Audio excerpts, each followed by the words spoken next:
सिद्धि की शादी के बाद वो ससुराल चली जाती है। पीछे रह जाती है भाभी रानी। सिद्धि के ससुराल जाते ही भाभी कहती है, अरे वाह जी वाह, सारे कपड़े मेरे। हाय रे पैंट, अरे वाह वाह, मजा आ जाएगा। अरे ये सिद्धि की अलमारी के सामने खड़े होकर क्या बड़बड़ा रही है? जाकर देख मेहमानों को विदाई की मिठाई मिली कि नहीं। अब हाँ माँ जी, क्यों नहीं, लेकिन पहले कपड़े तो बदल लूं। अब रानी आ जाती है सिद्धि के उन कपड़ों में जो वो ससुराल जाने से पहले घर छोड़ जाती है। अरे रानी, कुछ दिन रुक जाती। अरे ये तो सिद्धि बिटिया को मैंने ही दिया था, बड़ा ही फबता था उस पर, तुझ पर तो कुछ खास नहीं लग रहा। अब वो ना मेरे सारे कपड़े गीले थे तो सोचा पहन लूं। वैसे भी सिद्धि को कौन सा भी पुराने आउटडेटेड कपड़ों को पहनना है। वैसे भी ये सूट तो मैंने तभी पहना था, वैसे खास है भी नहीं ये। हाँ ठीक है, लेकिन ना मेरी सिद्धि पर तो जमता था। सारे मेहमान चले जाते हैं और सिद्धि ससुराल से मायके पहली बार आती है। अपना घर, अपना कमरा, अपनी अलमारी। ये बोलकर जैसे ही सिद्धि अलमारी खोलती है तो सामने उसके कपड़ों की जगह कुछ और ही रखा होता है। माँ, जरा कमरे में तो आना। सास और रानी वहां पहुंच जाते हैं। रानी ने पहनी होती है सिद्धि की जींस और टी शर्ट। अरे भाभी, ये क्या? ये तो मेरी बड़ी ही महंगी टी शर्ट है, इसे आपने घर में क्यों पहनी है? अरे बहुत मिलती है दीदी ये चौक की मार्केट में, 150 में। ओ भाभी प्लीज, ये एरोपोस्टल है, 2000 की एक टी शर्ट। ओहो, 2000 में तो दीदी 4 साड़ी आ जाए। अब क्या बोलूं?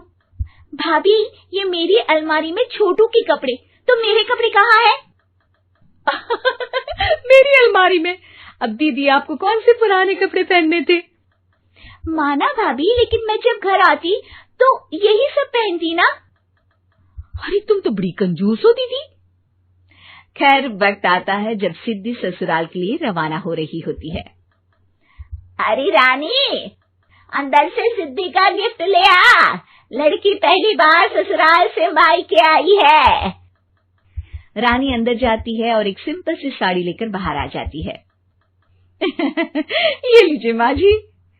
सास बेटी को गिफ्ट देकर ससुराल भेजती है। अगले दिन रानी एक सुंदर सी साड़ी पहनकर सामने आती है। अरे रानी, ये तो वो साड़ी है जो मैंने सिद्धि को देने के लिए दी थी जब वो ससुराल ले जाती, लेकिन ये तूने कैसे पहन ली?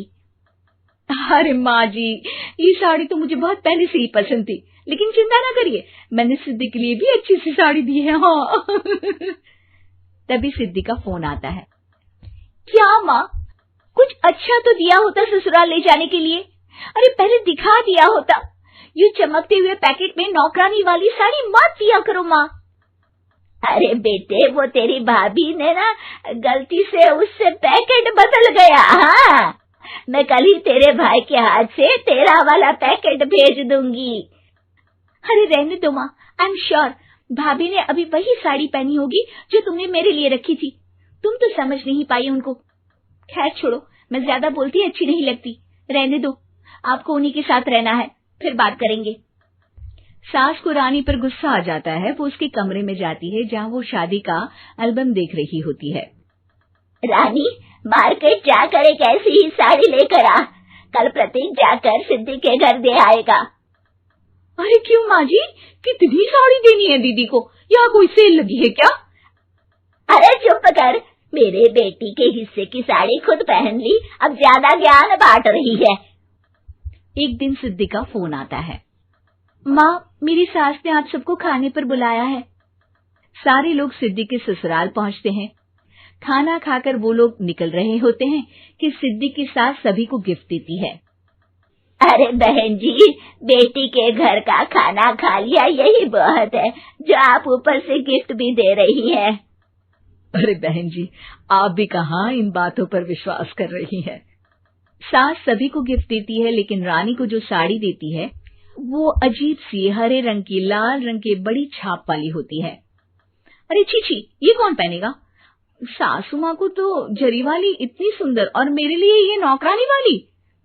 अरे भाभी, दरअसल मैं जब भी घर आती थी आप वापसी में ऐसी ही साड़ी देती थी ना, तो माँ ने सोचा कि आपको आपकी पसंद की ही साड़ी क्यों ना दी जाए। बेचारी रानी, बोलती भी तो क्या। सिद्धि और सास रानी का चेहरा देखकर हंसने लगती है, तो रानी समझ जाती है कि अपने ही बिछाए जाल में वो फंस चुकी है।